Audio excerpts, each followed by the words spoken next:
योगेश आया है? नहीं नहीं, कोई नहीं, कोई सेल्समैन है।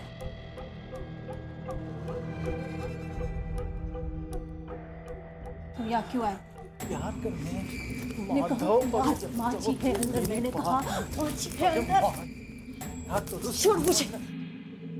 अच्छा, मार्केट में एक पिक्चर आई है आरती और माधव की।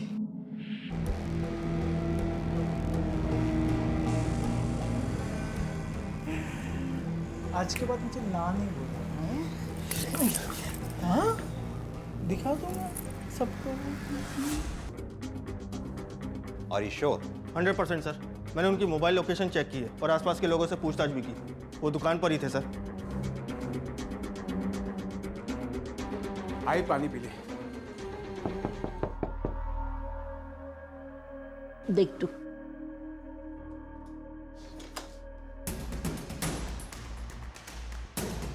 आरती के बारे में पता चला सर? नया पंखा कब लिया? सर 1-2 दिन पहले। जब पिछली बार हम यहाँ आए थे तो ये पंखा यहाँ नहीं लगा हुआ था, याद आया प्रतिमा जी?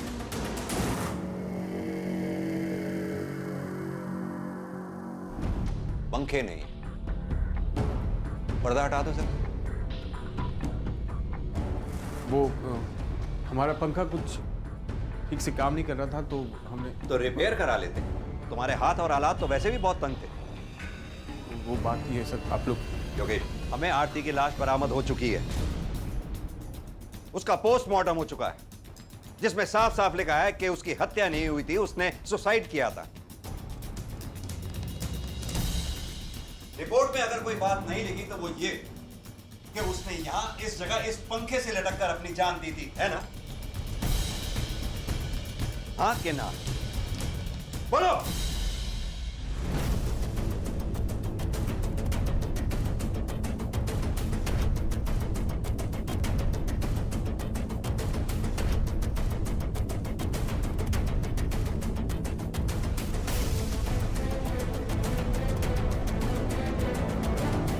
सर,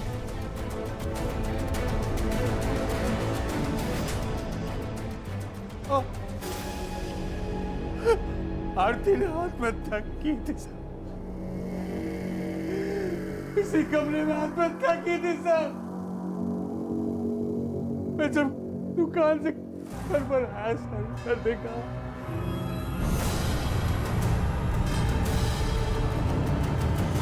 आरती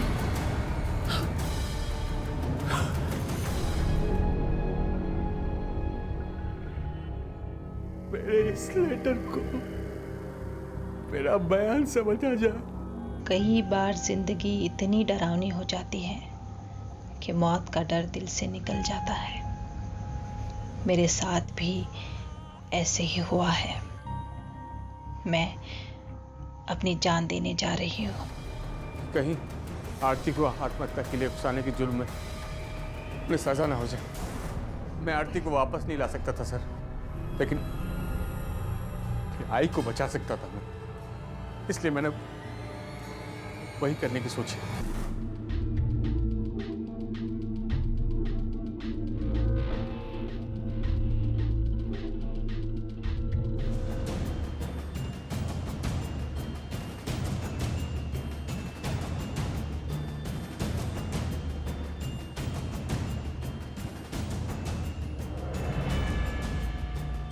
जो कुछ हुआ था सर, ये माधव की वजह से हुआ था। इसे माफ नहीं कर सकता था मैं सर, इसलिए। हाँ, 1 मिनट रुक। हाँ हाँ, रुक, आ रहा हूँ। हाँ,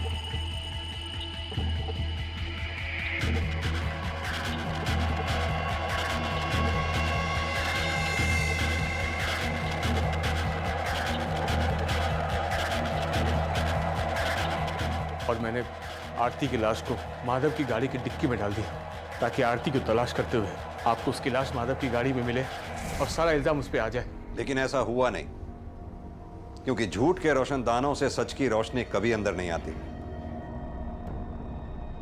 योगेश, तुम्हें और तुम्हारी मां प्रतिमा को हमें गिरफ्तार करना होगा।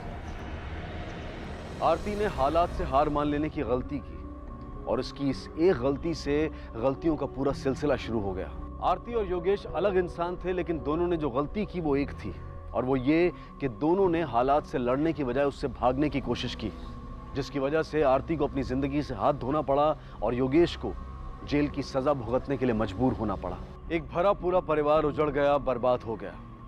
हम मानते हैं कि हालात से लड़ना, उन्हें बदलना आसान नहीं होता, लेकिन यही सही और एकमात्र तरीका है अपने जीवन को जीने का, उसे फिर से खूबसूरत बनाने का। इसी विचार के साथ अब मैं अनूप सोनी आपसे विदा लेता हूं।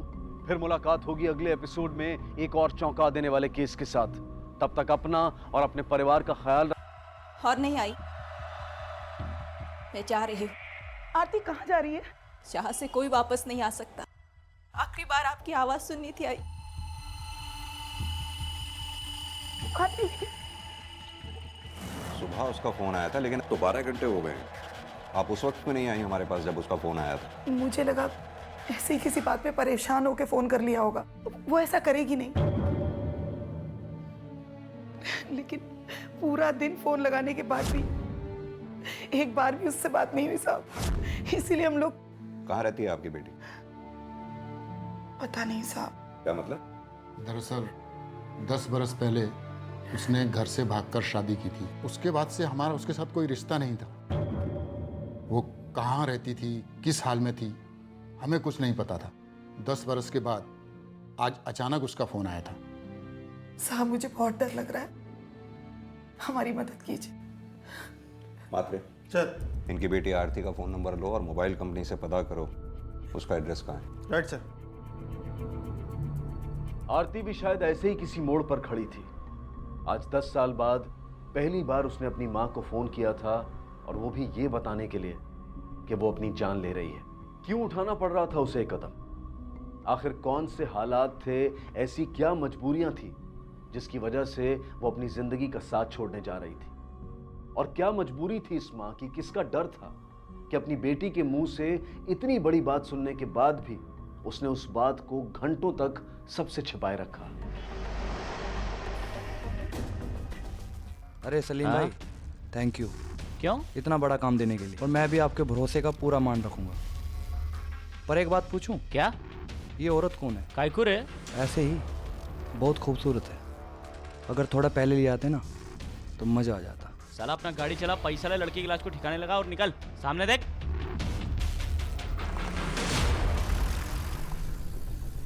इन्हीं लोगों ने परेशान किया होगा उसे।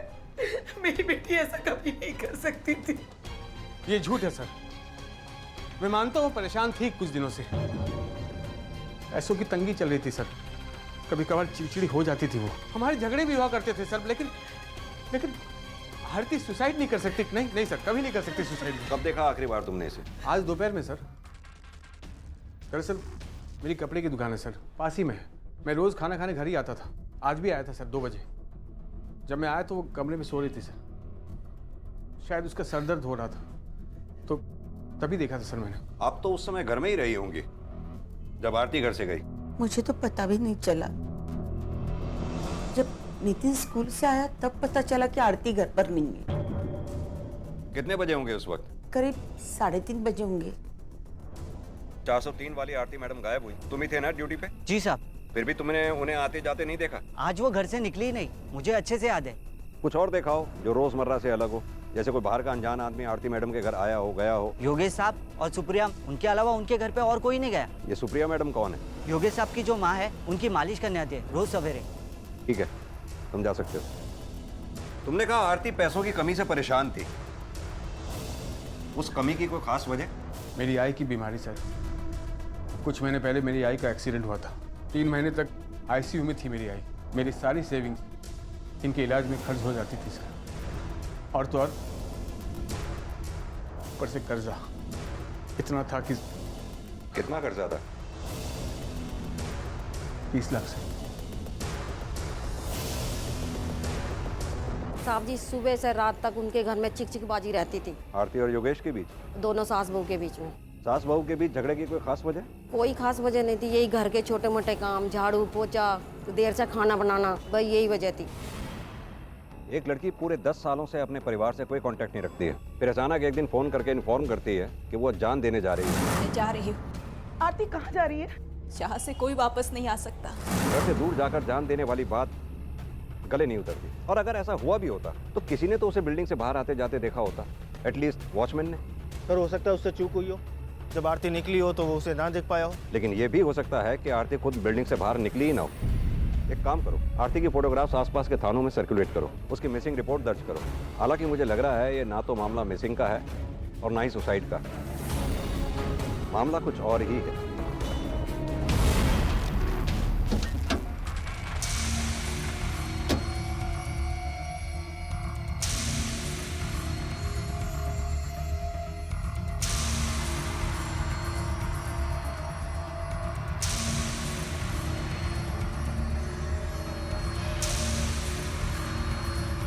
ले ले चल चल जल्दी कर।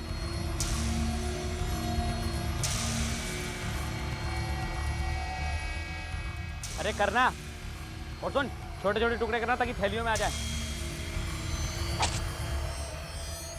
नहीं खाना मुझे।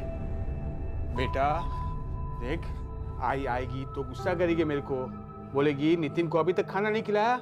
हाँ हाँ, तू चाहता है बाबा को डांट पड़े? नहीं ना, खा बेटा खा ले निखिल, खूप छान झाले जेवण। मुझसे बात मत कीजिए आप हमेशा मेरी आई के साथ लड़ती थी ना, इसलिए मेरी आई चली गई। अरे ध्यान से देख के करना, और थैली में पत्थर भर के ठीक से छेद कर देना, नहीं तो पता लगा पानी के ऊपर थैली तैरती हुई मिल रही है। सलीम भाई कोई गड़बड़ नहीं होगी, मैं हूं ना, सब कुछ अच्छे से किया मैंने। काम करने दो यार। हो गया? हाँ हो गया सब, देखो।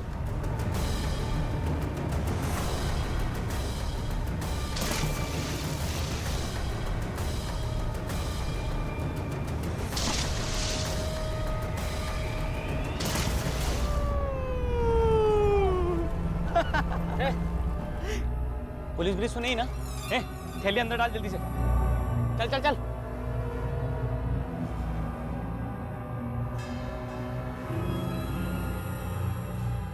ये क्या साणे, ये पिकनिक मनाने का टाइम है? कौन है तू? अबे साले तू के बच्चे एक लगाऊं क्या? क्या कर रहा है रे तू? क्या है रे? चलो निकले यहाँ से। चलना, रात बहुत हो गई, लेट हो रहे हम लोग।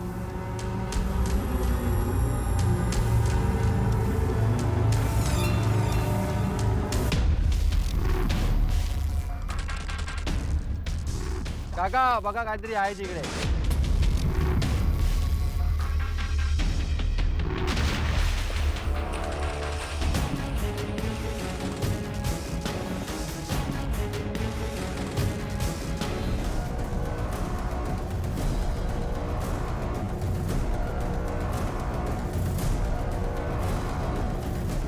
इन बॉडी पार्ट्स को देख के लगता है कि किसी फीमेल के। इसे फॉरेंसिक लैब में भेज और गोताखोरों को बुलवा कर इसमें चेक करवाओ। हो सकता है कि बाकी के बॉडी के पार्ट्स भी मिले।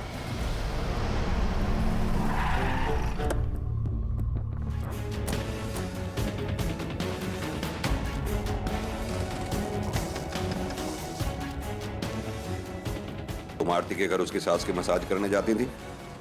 हाँ साहब, झगड़ा तो होता था और हमेशा होता था आरती भाभी और मार्जी के बीच में। किस बात पे झगड़े होते थे दोनों? आरती भाभी अच्छी बहू नहीं थी साहब।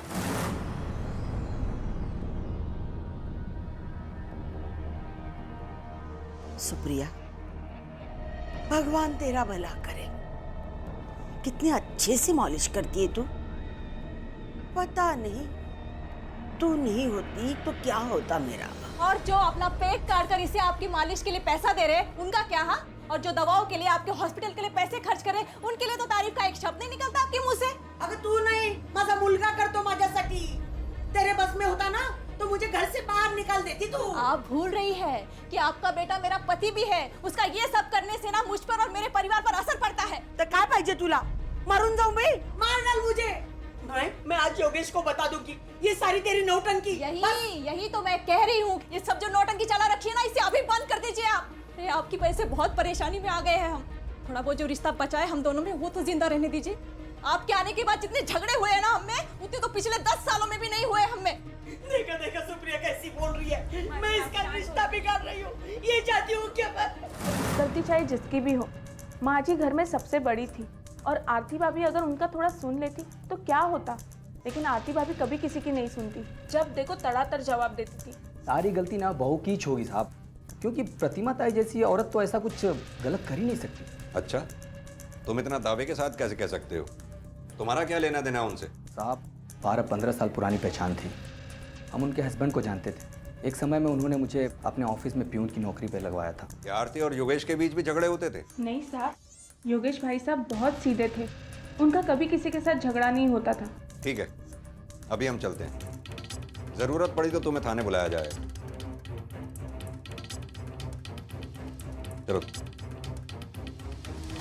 तुषार, ये अश्विन और सुप्रिया प्रतिमा के काफी करीब लगते हैं। अगर आरती के साथ कुछ गलत हुआ है और उस गलत में प्रतिमा का हाथ है तो कोई बड़ी बात नहीं कि प्रतिमा के हाथ पांव बनके अश्विन और सुप्रिया ने उसका साथ दिया हो। सर, आरती के बिल्डिंग के वॉचमैन ने सुप्रिया और योगेश के अलावा बिल्डिंग में आते जाते किसी को नहीं देखा। बिल्डिंग के वॉचमैन को आने जाने वाले पे नजर रखने के अलावा और भी कई काम होते हैं। हो सकता है वॉचमैन को कोई काम पड़ा हो जिसकी वजह से अश्विन नजर बचाकर अंदर चला गया हो। ये अश्विन के फोन की लोकेशन का पता करवाओ। पता करो कि जिस वक्त ये वारदात हुई उस वक्त वो कहाँ पर था। Okay sir. अरे जल्दी देना दाल मेरे को। अरे लाई। और कुछ लाऊं? एक रोटी और।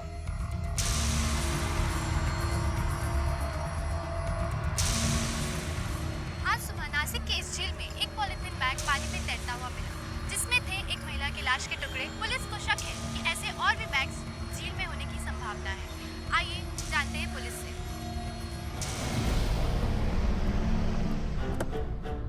सर, हमने अश्विन की फोन लोकेशन चेक की थी। उस दिन वो घर पर ही था, कहीं बाहर नहीं गया। ये आरती की फोटोग्राफ्स हमने सर्कुलेट की थी, एनी अपडेट? नहीं सर, अभी तक नहीं। दो बातें हो सकती हैं, या तो आरती गायब है या उसके साथ कुछ बुरा हुआ है। एक काम करो, उसके मिसिंग पोस्टर लगवाओ, शायद कोई मदद मिले। Right sir. मुझे लगता है हमें अब आरती की सास से दोबारा बात करनी चाहिए।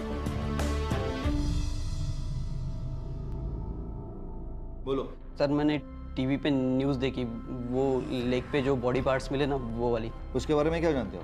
सर, मैं और मेरे फ्रेंड्स कल रात को लेक पे गए थे, तो हमने 2 आदमियों को वहाँ देखा सर। उनका चेहरा देखा तुमने? पहचान सकते हो उन्हें?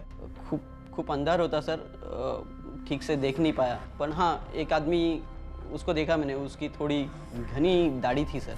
क्या रे, चल निकला से। चलना, रात बहुत हो गई, लेट हो रहे हम लोग। और हाँ सर, उनके पास एक सिल्वर कलर की वैन थी सर, जिसमें से वो गए। चौहान, एक काम कर, लेक से हाईवे की तरफ एक ही रास्ता जाता है। उस रास्ते पे जितने भी सीसीटीवी लगे हैं उसकी फुटेज चेक करो।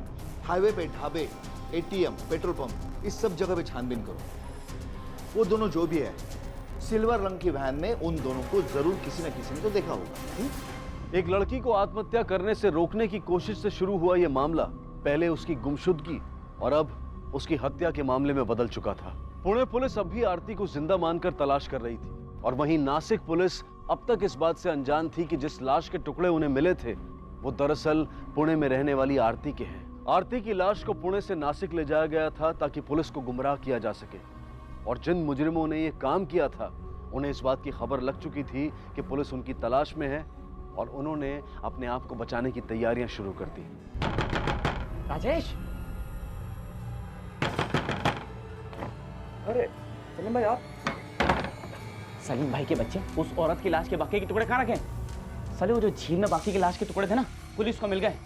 कुत्ते की तरह ढूंढेगी पुलिस हमको। कुछ नहीं किया उनका, मेरे पास रखे। तेरे पास रखे? क्यों? अचार डालने वाला है उनका तू? देख, इससे पहले कि मुसीबत बढ़ जाए हमें कुछ ना कुछ करना पड़ेगा। जा, कुछ मुंह ढकने के लिए लेके आ। एक मिनट रुको।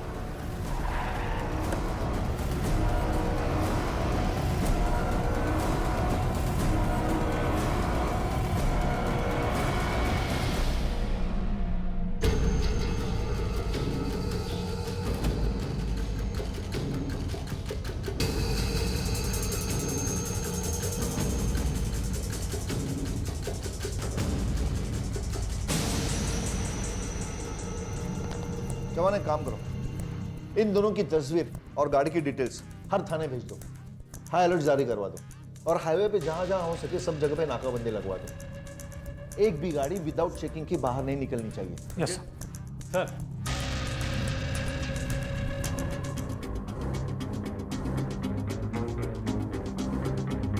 सर, उन बॉडी पार्ट्स की फॉरेंसिक रिपोर्ट है। विक्टिम फीमेल है, एज करीब 30 से 35 साल। उसके अलावा बाकी और बॉडी पार्ट्स मिसिंग है, इसलिए ठीक से पहचान नहीं हो पाई है। जाओ ना, काम करो, आजू बाजू के पुलिस थाने में इंक्वायरी करो कि इस उम्र की महिला की कोई मिसिंग कंप्लेंट दर्ज है कि नहीं। यस।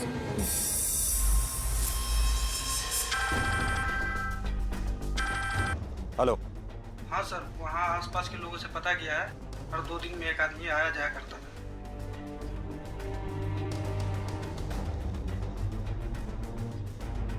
प्रतिमा जी, पता चला है आपके और आपके बहू के बीच में रिश्ते कोई खास अच्छे नहीं थे।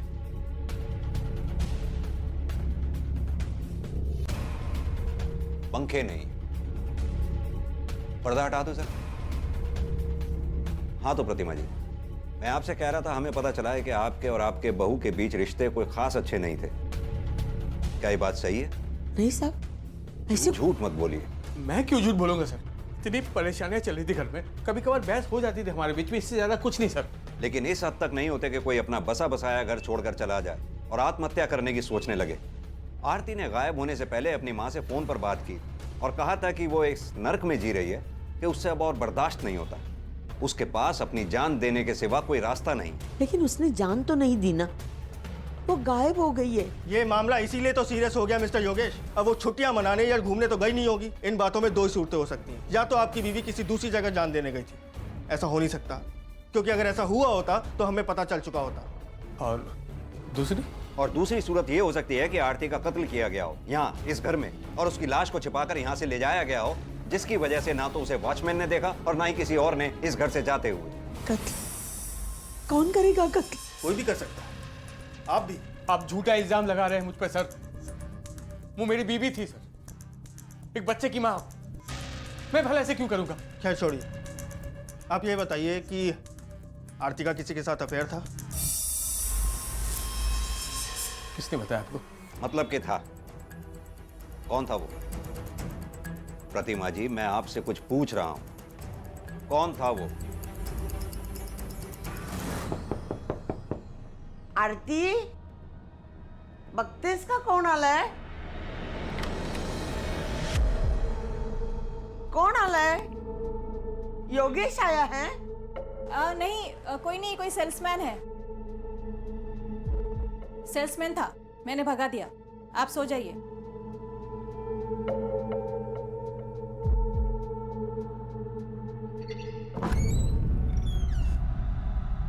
उसके थोड़ी देर बाद दरवाजा खुला।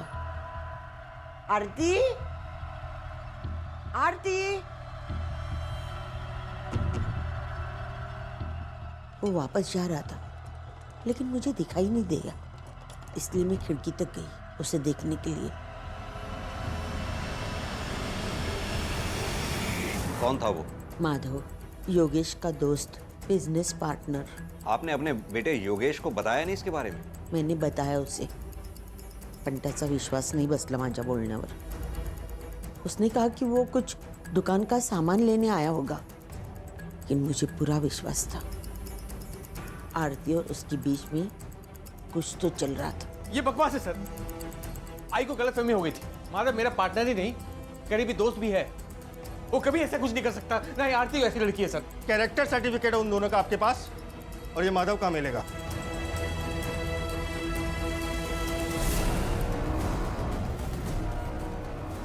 क्या हुआ? मामू लोग है, चेकिंग चल रही है। हमारे भाले जल्दी से मुंह ढक ले। अरे चलना, चल चल चल चल।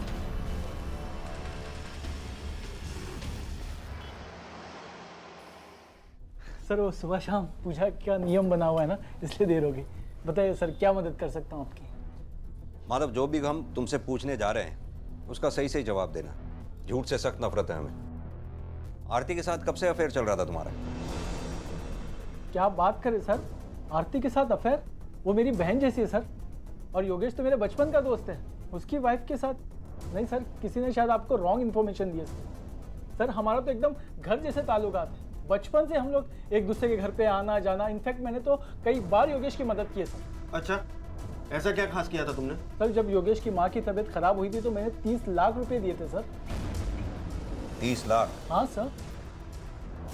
सर, आरती भाभी के गायब होने की वजह आपको योगेश से ही पता चल सकती है। मतलब? सर, आरती भाभी जिस दिन गायब हुई उसके एक दिन पहले उन दोनों में बहुत झगड़ा हुआ और मैं दुकान पे ही था जब। आज तुमने हद पार कर दी आरती। नहीं, मैं बर्दाश्त नहीं कर सकता ये सब। नहीं, मैं कुछ सुनने नहीं वाला। अब जो भी बात होगी आमने सामने होगी बस। मैं घर आ रहा हूँ मैं। आज इस पूरे मामले को ही मैं जड़ से खत्म कर दूंगा।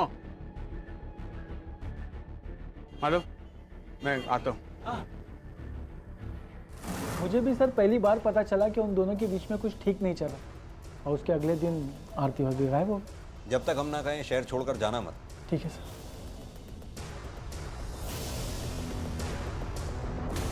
योगेश, हमारा और आरती के बीच झगड़ा किस बात पे हुआ था? सर, पैसे को लेकर। पैसों को लेकर? तुमने आरती से कहा था इस मामले को जड़ से खत्म कर दोगे क्योंकि तुमसे अब और बर्दाश्त नहीं होता। मुझे बताओगे जरा ये बात पैसों की कमी में कहां और कैसे फिट बैठती है? वो सर, माँ के इलाज में पैसा बहुत लग रहा था सर। इस वजह से घर खर्ची में मैं पैसा नहीं दे पा रहा था आरती को। इस बात को लेकर आरती बहुत परेशान थी। आए दिन हमारे झगड़े होने लगे। इसीलिए मैंने कहा था सर कि इस किस्से को मैं आज ही खत्म कर दूंगा और कुछ नहीं सर। जिसे तुमने खत्म कर भी दिया, आरती को खत्म करके। नहीं, मैंने ऐसा कुछ नहीं किया सर। तो फिर क्या हुआ था उस दिन? आई के इलाज के लिए 10 लाख और चाहिए थे सर और मैंने माधव से पहले ही 20 लाख ले चुका था और ये 10 लाख भी मैं माधव से मांगना चाहता था, लेकिन आरती उसके खिलाफ थी। उस दिन मैं दुकान पर था जब उसका फोन आया। हाँ बोलो आरती।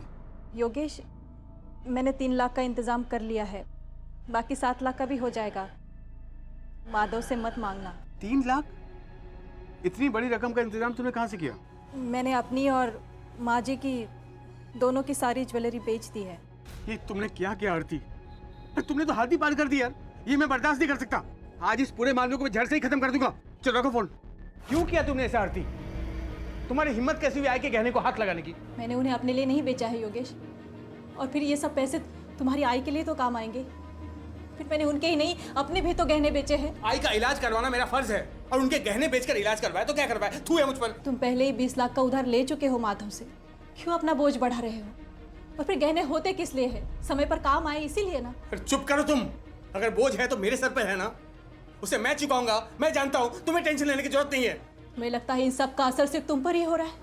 तुम्हें अंदाजा भी है कि तुम्हारी आई की वजह से मुझ पर क्या बीत रही है, क्या हो रहा है मेरे साथ? मेरी आई के बारे में कुछ नहीं आरती। हाँ, थप्पड़ से क्या होगा योगेश? अगर मारना ही है तो मुझे जान से मार डालो ना, गला घोट दो मेरा, मार डालो ना मुझे योगेश।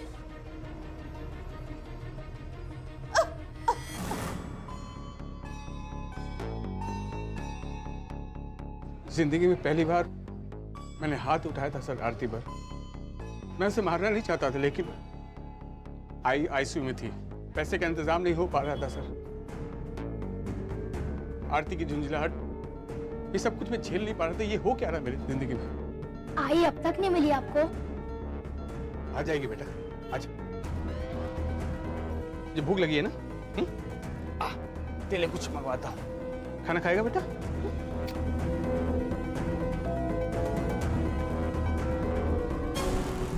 नासिक पुलिस की जांच धीमी लेकिन सही दिशा में चल रही थी। भले ही उस झील में मिले लाश के टुकड़ों की पहचान अब तक नहीं हो पाई थी, लेकिन उन दोनों मुजरिमों का सुराग मिल चुका था और उम्मीद थी कि बहुत जल्द पुलिस उन तक पहुंच जाएगी। दूसरी तरफ पुणे पुलिस को यह समझ में नहीं आ रहा था कि अगर आरती ने आत्महत्या करने का फैसला किया था तो उसने ऐसा क्यों किया होगा। उसका पति उससे बहुत प्यार करता था, एक बच्चा था जिससे वो बहुत प्यार करती थी। परिवार में पैसों की कमी थी और अपनी सास प्रतिमा से उसकी छोटी मोटी झड़प भी हो जाया करती थी, लेकिन ये कारण इतने बड़े नहीं थे कि जिसकी वजह से 30 साल की एक परिपक्व सोच वाली महिला अपनी जान देने निकल पड़े। कुछ भी साफ दिखाई नहीं दे रहा था, लेकिन इतना तय था कि कुछ और राज थे जिनका सामने आना अभी बाकी था। सर, आरती और माधव के कॉल रिकॉर्ड्स। सर, दोनों के बीच में 6 से 7 बार बात हुई है। सर, कुछ सेकंड से ज़्यादा बात नहीं हुई, ना ही कोई लेट नाइट कॉल्स। सर, दोनों के कॉल रिकॉर्ड देखकर लगता नहीं है कि दोनों के बीच में कुछ अफेयर जैसा है। लेकिन आरती के साथ झूठ क्यों बोलेगी? आरती के कॉल रिकॉर्ड से एक बात सामने आई है सर। क्या बात? सर, यही कि आरती की माँ शारदा। व्हाट? आरती के कई कॉल शारदा को आ चुके हैं। शारदा ने हमसे ये क्यों कहा कि पिछले 10 साल से उसने आरती की आवाज तक नहीं सुनी? साहब, मुझे बहुत डर लग रहा है, हमारी मदद कीजिए। 10 बरस के बाद आज अचानक उसका फ़ोन आया था। उसने हमसे झूठ क्यों बोला? जी, आपको कोई गलतफहमी हुई है। पिछले 10 साल से उसका कोई फ़ोन नहीं आया।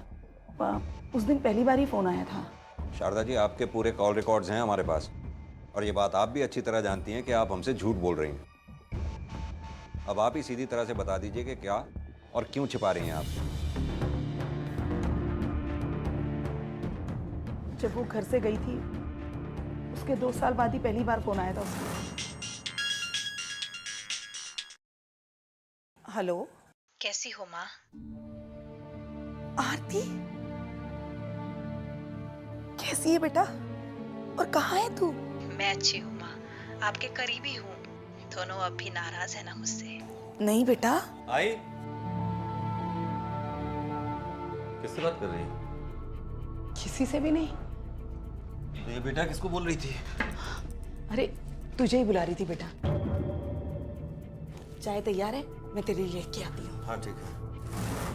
इतने सालों से धोखा दे रही हो तुम मुझे। अरे शादी के एक दिन पहले घर से भागी थी वो लड़की, पूरे समाज के सामने हमारे मुंह पर कीचड़ उछालकर, और उसके बाद भी तुमने उससे रिश्ता जोड़ा। आपका बेटा अपने आवारा दोस्त से जबरदस्ती उसकी शादी करवा रहा था और आप भी उसका साथ दे रहे थे। क्या करती?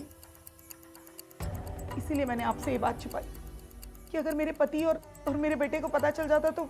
मानिक जी, कहीं ऐसा तो नहीं अपनी बेटी आरती को गायब करने में आपका या आपके बेटे का ही हाथ हो?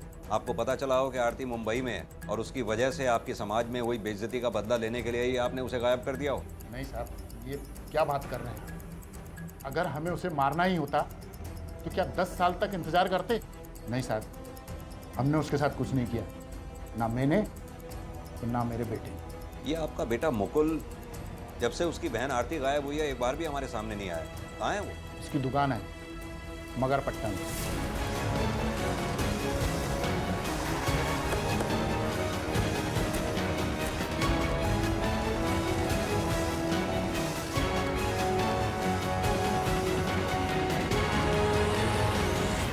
सर मुकुल का फ़ोन स्विच ऑफ बता रहा है, लेकिन उसका फ़ोन हमारी आईटी टीम के रडार पर है। जैसे ही ऑन होगा हमें पता चल जाएगा सर। सर इसके अलावा एक बात और, सर नासिक पुलिस ने 2 लोगों की फ़ोटो भेजी है 30-35 साल की किसी लेडी के मर्डर केस में। सर ये देखिए।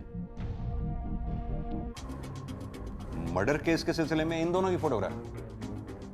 ये दोनों तो हमारे यहाँ 4-5 बार छोटी मोटी चोरी के सिलसिले में सजा काट चुके हैं। हाँ सर। सर एक खास बात और, जिस दिन आरती गायब हुई थी उसके दूसरे दिन नासिक पुलिस ने एक लेडी के बॉडी पार्ट्स बरामद किए। हो सकता है वो बॉडी पार्ट्स आरती के हों। हाँ सर, हो सकते हैं, लेकिन सर उसके कुछ बॉडी पार्ट्स और सर गायब है, इसलिए उसको पहचानना मुश्किल है सर। इन दोनों की बॉडीज नासिक में ठिकाने लगाना और उसी दिन आरती का गायब हो जाना कोइंसिडेंस नहीं हो सकता। एक काम करते हैं तुषार, पहले इन दोनों को उठाते हैं। Right sir.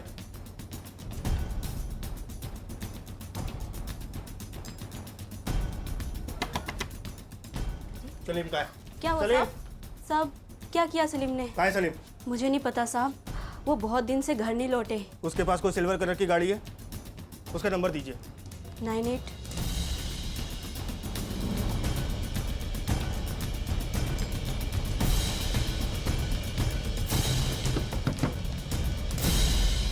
राजेश का करिए ये? जी सर। तुषार, कहाँ है राजेश? अब 2 दिन पहले वो बाहर गए हैं किस काम के लिए। राजेश के पास गाड़ी है? हाँ, वैन है। कौन से कलर की? सिल्वर।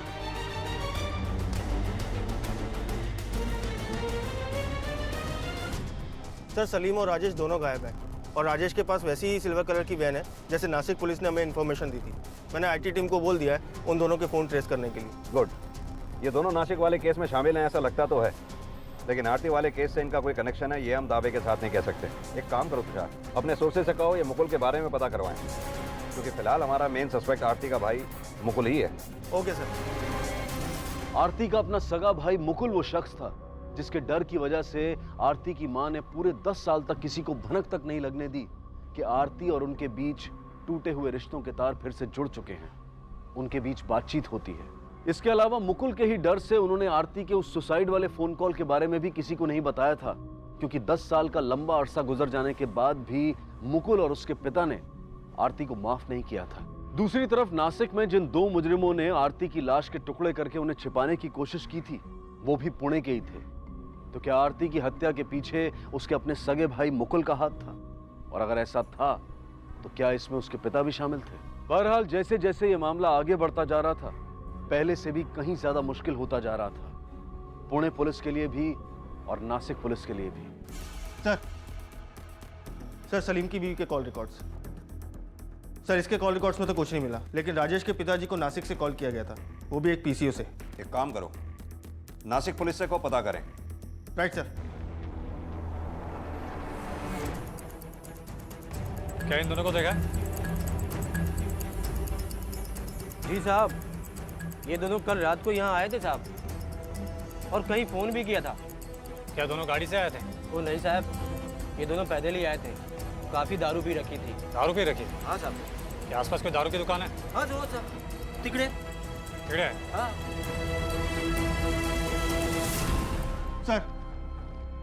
सर मुकुल का फोन ऑन हुआ था, उसकी लोकेशन ट्रेस हो गई है, वो ऑन में है। एक काम करो, टीम को रेडी करो। सर।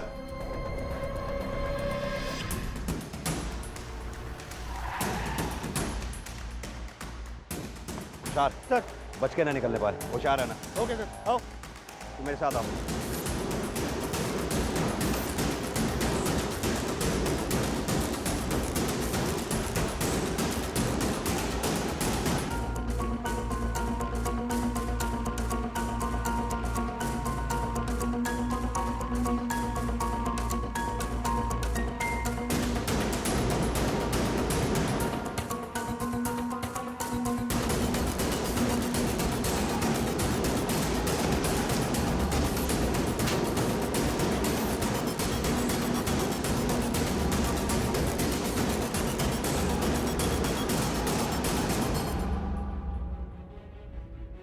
सर इतनी इन्फॉर्मेशन तो मिली है कि वो लोग आसपास दिखाई दिए।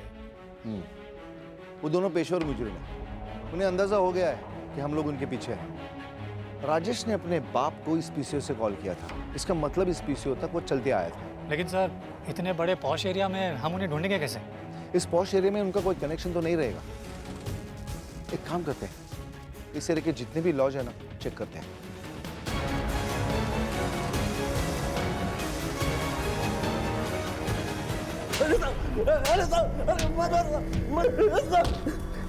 बोल, काय तेरी बहन आरती मार डाला ना उसे? काय म्हणतात साहब, काय को मारूंगा उसे?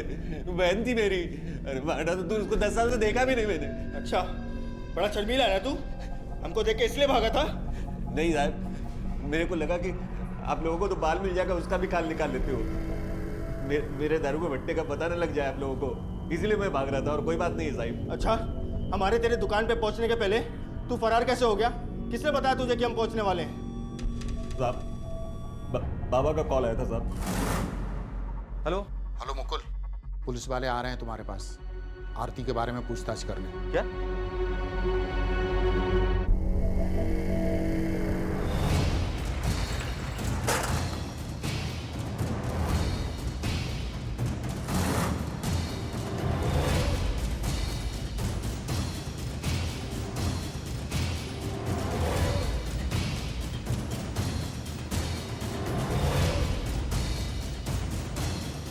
सलाम सर। हमें इन दोनों की तलाश है, एक का नाम राजेश है और दूसरे का नाम सलीम। रुके यहाँ पे? हाँ सब रुके तो है। रूम नंबर क्या है? 104। चल।